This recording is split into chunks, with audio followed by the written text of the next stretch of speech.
يا الله.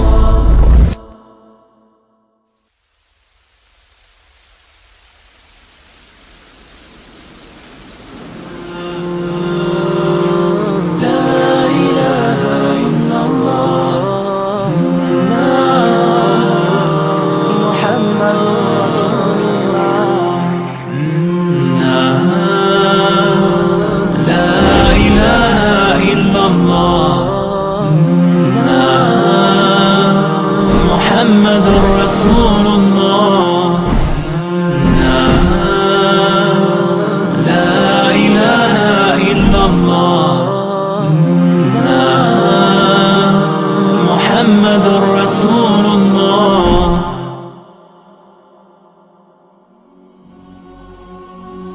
La vérité sur l'islam aujourd'hui est totalement opposée au mensonge. Oubliez tout ce que vous pensiez savoir sur cette religion. Vous aviez l'idée qu'être musulman, c'était être terroriste, quelqu'un qui sème la terreur, une personne orgueilleuse qui prône le mal, etc. Alors si jamais c'est le cas, et que vous pensiez vraiment cela, sachez bien que vous êtes à l'opposé de la vérité. Car ne vous êtes-vous jamais posé la question, comment se fait-il que de plus en plus de personnes dans le monde se tournent vers cette religion? Si elle est si horrible que vous l'imaginez, pourquoi y a-t-il de plus en plus de musulmans? Saviez-vous que le Vatican lui-même a annoncé récemment qu'il y avait aujourd'hui plus de musulmans que de catholiques dans le monde, et que donc l'islam se plaçait comme toute première religion? Croyez-vous vraiment que tous ces gens qui ont ouvert leur cœur à l'islam sont des gens qui n'ont pas réfléchi, et qui ne se sont pas posé des questions? Ou plutôt parce que la réalité s'est vraiment présentée à eux?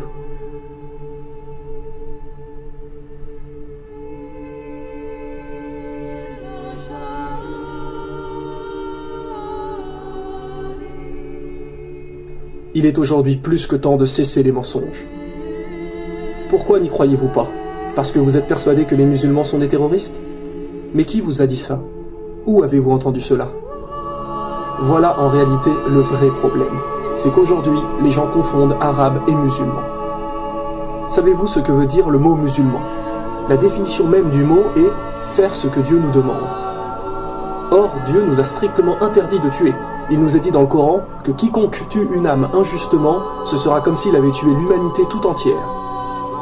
Donc, quand vous entendez quelqu'un dire « un terroriste musulman a tué quelqu'un », déjà là, c'est impossible, puisque le mot musulman veut dire « obéir à Dieu », et Dieu nous interdit de tuer qui que ce soit. Donc si un arabe tue quelqu'un, cela veut-il forcément dire qu'il est musulman? Par exemple, un français n'est pas forcément un chrétien, un chinois n'est pas forcément un bouddhiste. Ne confondez pas arabe et musulman. Tous les arabes qui sèment le mal sur terre seront punis comme les autres. N'oubliez pas la parole du prophète. Un arabe n'est pas supérieur à un non-arabe, et un non-arabe n'est pas supérieur à un arabe. N'importe qui peut être musulman. Et ces personnes-là ne font pas le mal.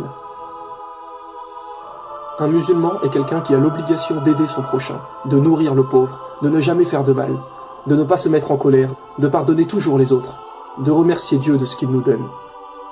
Ouvrez vous-même le Coran. Où voyez-vous qu'il nous est demandé de tuer?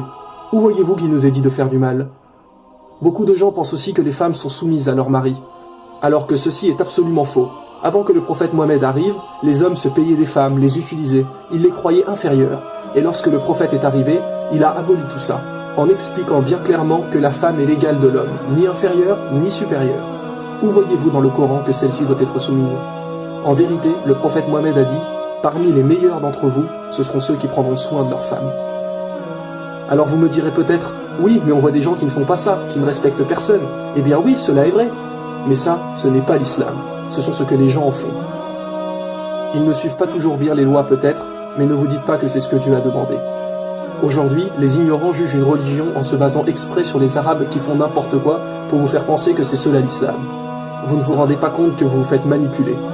Êtes-vous déjà allé dans une mosquée, voir vraiment qui sont les vrais musulmans? Allez faire le test. vous serez vite surpris de voir que toutes vos suspicions sont totalement fausses. Car vous trouverez chez les croyants une vraie fraternité, des gens qui ont le sourire. Car c'est là le message de l'islam. Car c'est là le message de l'islam. Le message de l'islam. Le message de l'islam. Dieu nous a dit, rien qu'un sourire est déjà là une aumône. Si aujourd'hui autant de gens se tournent vers l'islam, c'est qu'ils se sont rendus compte que entre ce qui est raconté et la réalité, c'est tout à fait d'un extrême à l'autre. Utilisez votre logique. Vous savez pertinemment que Dieu nous demande forcément de ne faire que le bien. Beaucoup de gens aujourd'hui ne respectent plus personne, que ce soit leurs amis ou même leurs parents. Alors qu'il nous est dit, chapitre 17, verset 23, « Garde-toi de marquer la moindre répulsion à l'égard de tes parents ou de leur manquer de respect. Parle-leur toujours affectueusement. »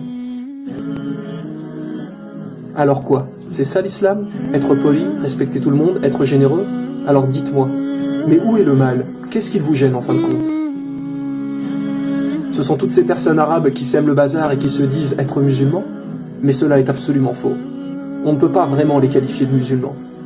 Le prophète Mohammed a dit, vous ne serez pas vraiment musulman du moment que vous n'espérez pas pour votre frère ou votre sœur ce que vous espérez pour vous-même. Et là on ne parle pas des frères ou sœurs de sang, mais de tout le monde. Vous ne serez pas vraiment musulman du moment que vous n'espérez pas pour autrui ce que vous espérez pour vous-même. Vous pensez qu'être musulman va tout changer, que votre vie ne sera plus la même? Mais en réalité, qu'est-ce que cela va-t-il changer? Vous croyez que vous n'allez plus avoir de liberté? Bien au contraire. Vous pouvez toujours vous marier, partir en voyage, acheter une maison, avoir des enfants, vous amuser avec vos amis. Mais en plus de cela, vous allez vous efforcer d'être le meilleur pour les autres, d'inciter les gens à faire le bien, parce qu'à chaque instant, peu importe où vous êtes, vous savez que Dieu vous regarde. Il sait ce que vous cachez ainsi que ce que vous divulguez. Ne voyez pas des contraintes ou des obstacles, car cela est totalement faux, à moins que selon vous, être quelqu'un de bien est une contrainte. Dans le Coran, Dieu nous a dit « nulle contrainte en religion ». Vous savez qu'en réalité, vous passez votre temps à acheter des objets de luxure qui bien souvent ne servent à rien, alors que vous pourriez nourrir des gens qui souffrent vraiment.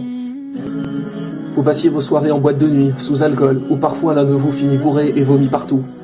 Ou une fois cela se termine par un accident sur la route au retour. Ou une fois vous couchez avec cette fille, et le lendemain vous ne vous souvenez même plus ce qui s'est passé. Et parfois même vous recevez plus tard un coup de fil pour vous dire que cette fille est tombée enceinte. Ne vous rendez-vous pas compte qu'il y a là un problème, que la société d'aujourd'hui vous pousse à consommer? Quel chemin allez-vous choisir? Le chemin du mensonge, qui est « j'ai qu'une vie, je profite, je bois, je fume, je me drogue, je passe 5 heures par jour sur internet à perdre mon temps » ou le chemin de Dieu, c'est-à-dire chercher à aider et à faire le bien? Coran chapitre 9, verset 71, les croyants hommes et femmes sont solidaires les uns des autres, ils encouragent au bien et déconseillent le mal. Les musulmans se soucient sans arrêt d'aider les nécessiteux, et nous savons qu'il y a là une grande récompense. Notre prophète nous a bien précisé, l'aumône éteint les péchés comme l'eau éteint le feu. L'aumône éteint les péchés comme l'eau éteint le feu. L'aumône éteint les péchés comme l'eau éteint le feu. Depuis que le premier homme a posé le pied sur la terre, l'islam était là également. Et tous les prophètes ont prôné la même religion. Ne vous êtes-vous jamais posé la question, pourquoi les noms de religion prennent souvent le nom de quelqu'un? Par exemple, Jésus-Christ, le christianisme, judaïsme pour Judas, bouddhisme pour Bouddha, etc. Mais pas l'islam. Le mot islam a deux significations. Il veut dire faire ce que Dieu nous demande et aussi la paix. Si l'on revenait à l'époque de Jésus et qu'on lui demandait « Ô Jésus, quelle est ta religion ?» Croyez-vous qu'il vous dirait le christianisme? Non, car il n'a jamais entendu ce mot. Le christianisme est venu suite à lui. La réponse la plus probable qu'il dirait est « Ma religion est de faire tout ce que Dieu m'a commandé de faire ». Et quelle religion signifie cela? L'islam. Idem pour Moïse, si on avait l'opportunité de lui demander « Quelle est ta religion ?» Jamais il ne répondrait le judaïsme, car lui non plus n'a jamais entendu ce mot. Mais la réponse la plus probable serait « Ma religion est de faire tout ce que Dieu attend de moi ». Et une nouvelle fois, un mot pour dire cela en arabe est l'islam. Vous avez vu dans la saison 1 que toutes les religions ont toujours délivré le même message, et Dieu nous l'a reconfirmé dans le Coran.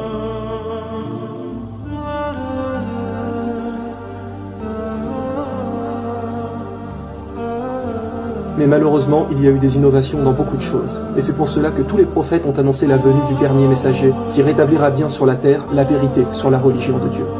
Comme par exemple, lorsque Jésus a prédit l'arrivée du prophète Mohammed, dans l'évangile selon saint Jean, chapitre 16, verset 13, en disant « Il vous conduira dans toute la vérité, car il ne parlera pas de lui-même, mais il dira tout ce qu'il aura entendu. » Et dans le Coran, que nous est-il dit? Mohammed ne s'est pas égaré et n'a pas été induit en erreur, et il ne prononce rien sous l'effet de la passion. Ce n'est rien d'autre qu'une révélation inspirée. Rien d'autre qu'une révélation inspirée. Êtes-vous déjà allé à la messe un dimanche? Ne vous êtes-vous jamais posé la question pourquoi les églises sont pratiquement vides aujourd'hui? Vous trouverez peut-être quelques personnes âgées, mais la plupart des gens aujourd'hui délaissent la religion. Pourquoi? Parce qu'ils se sont rendus compte qu'il y avait beaucoup d'erreurs, que les gens changent les lois de Dieu. Par exemple, il y a encore 50 ans, il était interdit de brûler les corps des défunts dans le monde chrétien. Mais depuis quelques années, le pape a autorisé cela. Ils se permettent de changer sans arrêt ce que Dieu a demandé, alors que Jésus a bien précisé dans l'évangile selon saint Matthieu que celui qui supprimerait ne serait-ce qu'un seul des plus petits commandements sera appelé le plus petit dans le royaume des cieux. Les gens se perdent car ce n'est plus là vraiment la religion de Dieu.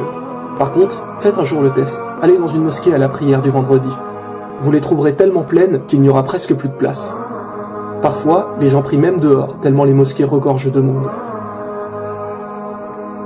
Les autres religions n'ont presque plus de pratiquants.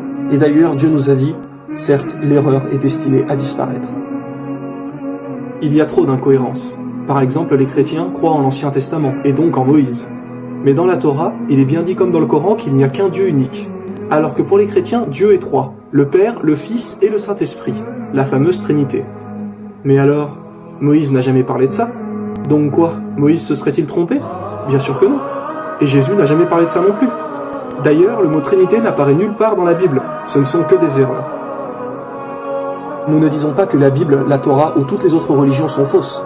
Nous disons simplement qu'à présent, elles ne sont plus fiables dues à toutes les modifications qu'elles ont reçues des humains. Et que pour être sûr de suivre la vérité, eh bien suivez ce que vos prophètes vous ont dit. Suivez le dernier messager qui vous guidera dans toute la vérité. Car aujourd'hui, seul le Coran reste indemne depuis le jour de sa révélation. Qu'est-ce que l'islam? La religion de Dieu, la vraie religion, la religion de paix. Ne restez pas dans le mensonge. Renseignez-vous par vous-même si vous avez des doutes. Demandez à Dieu de vous guider, et les doutes vont être levés, et les doutes vont être levés, et les doutes vont être levés.